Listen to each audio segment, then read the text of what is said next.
बिस्मिल्लाहिर्रहमानिर्रहीम। कयामत क्या है?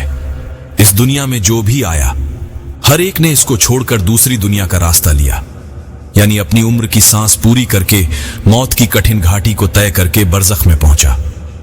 बरज़ख में अजाब और तकलीफें भी हैं और आराम और राहत भी है। अपने अपने आमाल के एतबार से बरज़ख में अलग अलग हालात से गुजरना पड़ता है। दुनिया से जो आता है बरज़ख में जगह पाता है। गरज ये है कि हर आने वाला जाएगा, और जिस तरह इंसानों और जिन्हों की उम्रें तय हैं, उसी तरह दुनिया की उम्र भी तय शुदा है। जब इस दुनिया की उम्र पूरी होगी, अचानक उसके मजमूए को मौत आ जाएगी। एक एक आदमी के चले जाने को मौत और पूरी दुनिया के खत्म हो जाने को कयामत कहते हैं। कयामत क्यों आएगी? अल्लाह ताला ने जिंदगी और मौत को इसीलिए पैदा किया ताकि वो आजमाए के अमल के लिहाज से कौन अच्छे और कौन बुरे होंगे, और जो जैसा करेगा वैसा उसको बदला दे दिया जाएगा।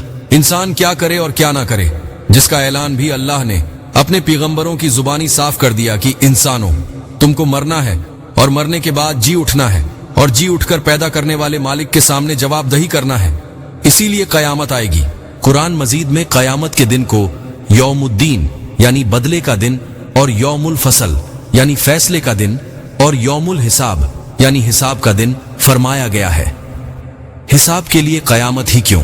दुनिया में फैसले क्यों नहीं होते? अब यह सवाल आता है कि इस दुनिया में क्यों फैसले नहीं होते और बदले क्यों नहीं मिलते? तो इसका जवाब यह है कि एक तो यह दुनिया अमल की जगह है, इसमें इम्तिहान के लिए आते हैं। अमल की जगह अमल का बदला मिलने लगे तो गैप पर ईमान न रहे और इम्तिहान का मकसद बेकार हो जाए। फिर यह कि अमल बराबर जारी है, नेकियों से बहुत से गुनाह छोटे माफ होते रहते हैं और तौबा करने का भी मौका है। इसलिए यह मुनासिब और सही है कि इस जिंदगी के बाद दूसरी जिंदगी में फैसले हों और बदले दिए जाएं। कयामत के दिन जब सब खत्म होगा और सबके फैसले हो जाएंगे तो हर एक अपने अपने अंजाम के मुताबिक दोज़ख में पहुंचेगा। वे गुनाहगार मोमिन जो बुरे अमाल की वजह से दोज़ख में जाएंगे, बाद में जब अल्लाह ताला की मंशा होगी दोज़ख से निकालकर जन्नत में दाखिल कर दिए जाएंगे। लेकिन जन्नत से निकालकर किसी को किसी दूसरी जगह न भेजा जाएगा। कयामत के फैसले के बाद जन्नत का फैसला हो जाना ही सच्ची कामयाबी है। कयामत कब आएगी? कयामत का आना हक है, इसमें कोई शक नहीं, लेकिन ये कब आएगी इसके बारे में हकीकी इल्म तो अल्लाह ताला को ही है। अल्लाह ताला की जब मंशा होगी, सूर फूंक दिया जाएगा, कयामत आ जाएगी, तो कोई भी उसको झुठलाने वाला ना होगा। उसके आने का वक्त अल्लाह ताला के इल्म में मुकर्रर है। लोगों के एतराज करने से अल्लाह ताला इसे वक्त से पहले जाहिर न फरमाएगा। सूरह सबा में यह भी इरशाद है, और वे कहते हैं कि यह वादा कब पूरा होगा अगर तुम सच्चे हो। आप नबी सल्लल्लाहु अलैहि वसल्लम कह दीजिए कि ए लोगो, तुम्हारे लिए वादा है एक दिन का, न एक घड़ी इससे आगे किए जाओगे और न पहले। सबसे बड़े जालिमों पर कयामत नाजिल होगी। हजरत अब्दुल्लाह बिन मसूद रजी अल्लाहु अन्हु से रिवायत है कि हजरत रसूल करीम सल्लल्लाहु अलैहि वसल्लम ने इरशाद फरमाया कि कयामत सबसे बुरी मखलूक पर कायम होगी। यह भी इरशाद फरमाया कि उस वक्त तक कयामत कायम न होगी जब तक जमीन में अल्लाह अल्लाह किया जाता रहेगा। यह भी इरशाद फरमाया कि कयामत किसी ऐसे शख्स पर कायम न होगी जो अल्लाह अल्लाह कहता होगा। मुस्लिम शरीफ एक लंबी हदीस में है कि चूंकि किसी मुसलमान की मौजूदगी में कयामत कायम न होगी, इसीलिए दुनिया के इसी दिन व रात के होते हुए अचानक अल्लाह ताला एक उम्दा हवा भेज देगा जो मुसलमानों की बगलों में लगकर हर मोमिन और मुस्लिम की रूह कब्ज कर लेगी, और सबसे बुरे लोग बाकी रह जाएंगे जो सबके सामने बेहयाई से गधों की तरह औरतों से जिना करेंगे। मिशकात शरीफ हजरत अब्दुल्लाह बिन उमर रजी अल्लाहु अन्हु से रिवायत है कि प्यारे नबी सल्लल्लाहु अलैहि वसल्लम ने इरशाद फरमाया कि दज्जाल को कत्ल करने के बाद हजरत ईसा अलैहिस्सलाम 7 साल लोगों में रहेंगे। इस दौर में 2 आदमियों के बीच जर्रा बराबर भी दुश्मनी न होगी। फिर अल्लाह ताला मुल्क शाम की तरफ से एक ठंडी हवा भेज देगा जिसकी वजह से तमाम मोमिन खत्म हो जाएंगे, और जमीन पर कोई भी ऐसा शख्स बाकी न रहेगा जिसके दिल में खैर का या फरमाया ईमान का कोई जर्रा होगा। यहां तक कि अगर तुम यानी मुसलमानों में से कोई शख्स किसी पहाड़ के अंदर यानी खो में दाखिल हो जाएगा तो वह हवा वहां भी दाखिल होकर उसकी रूह कब्ज कर लेगी। इसके बाद सबसे बुरे लोग रह जाएंगे जो बुरे करतूतों और शरारत की तरफ बढ़ने में हल्के परिंदों की तरह तेजी से उड़ने वाले होंगे और दूसरों का खून बहाने और जान लेने में दरिंदों जैसे अखलाक वाले होंगे।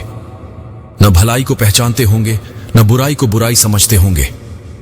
उनका यह हाल देखकर इंसानी शक्लों में शैतान उनके पास आकर कहेगा कि अफसोस, तुम कैसे हो गए? तुम्हें शर्म नहीं आती कि अपने बाप दादाओं को छोड़ बैठे? वे उससे कहेंगे कि तू ही बता, हम क्या करें? इसीलिए वह उनको बुत परस्ती की तालीम देगा और वे बुत की पूजा करने लगेंगे।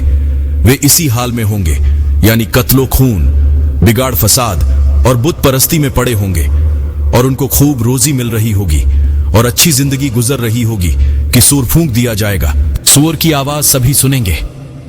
जो सुनता जाएगा डर की वजह से हैरान होकर एक तरफ को गर्दन झुका देगा और दूसरी तरफ को उठा देगा। फिर फरमाया कि सबसे पहले जो शख्स उसकी आवाज सुनेगा वह होगा जो ऊंटों को पानी पिलाने का हौज लीप रहा होगा। वह शख्स सूअर की आवाज सुनकर बेहोश हो जाएगा और फिर सब लोग बेहोश हो जाएंगे। फिर अल्लाह एक बारिश भेजेगा जो ओस की तरह होगी, उससे आदमी उग जाएंगे, यानी कब्रों में मिट्टी के जिस्म बन जाएंगे। फिर दोबारा सूअर फूंका जाएगा तो अचानक सब खड़े देखते होंगे। इसके बाद ऐलान होगा कि ऐ लोगों, चलो अपने रब की तरफ, और फरिश्तों को हुक्म होगा कि इनको ठहराओ।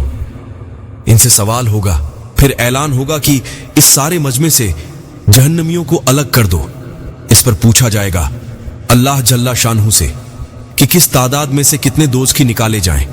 जवाब मिलेगा कि हर 1000 में 999 दोज़खी निकालो। इसके बाद हजरत सल्लल्लाहु अलैहि वसल्लम ने फरमाया कि यह दिन होगा कि जिसके डर और दहशत से बच्चे बूढ़े हो जाएंगे और यह दिन बड़ा ही मुसीबत का होगा। मुस्लिम शरीफ। इन हदीसों से मालूम हुआ कि क़यामत कायम होने के वक्त कोई मुसलमान दुनिया में मौजूद न होगा। इस बड़ी मुसीबत से अल्लाह ताला उन इंसानों को बचाए रखेंगे जिनके दिल में जर्रा बराबर भी ईमान होगा। अल्लाह रब्बुल इज्जत हम सबको मरने से पहले मरने की तैयारी करने की तौफीक अता फरमाए और दोनों जहान में आफियत का मामला फरमाए, आमीन। प्यारे दोस्तों, हमारी वीडियो आपको पसंद आई हो तो हमारी वीडियो को लाइक करें, हमारे चैनल को सब्सक्राइब करें और वीडियो को अपने दोस्तों में शेयर करें।